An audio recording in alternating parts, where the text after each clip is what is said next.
Mutta nyt vähän temppuilua. Kyllä. Kesän ajan olemme taas ihmetelleet suomalaisten melko erikoisiakin temppauksia ja tapahtumia. Mutta onneksi Suomen suveen saadaan apuja myös ulkomailta. Tässä yhden saksalaisperheen taidon näyte.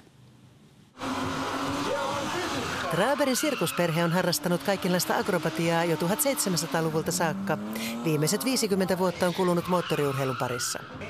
Tänä kesänä perhe ajelee 3 polven voimin mitä erilaisimmilla kulkupeleillä, aina kuitenkin 2 renkaalla. Se, mikä sai suomalaiset liikkeelle, on tämä, tavallisella traktorilla temppuilu.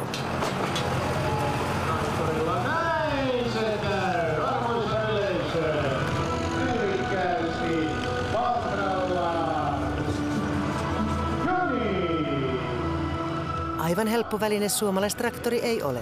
I'm training this more than 1 year. Every day and little step. Yeah, it's very difficult. It's not so easy as it looks. No? Also you must have a good condition for this. Näytöstä esiteltiin maailman ensi-iltana, mutta suomalaiset ovat epäileväisiä. Eihän tuo ennen näkemätöntä ole. Eikö ole ennen näkemätöntä? Ei. Isäukko tuon pelaaruksella aikanaan tehnyt, mutta se luova selvinpäin. No olihan se aluksi uskomatonta.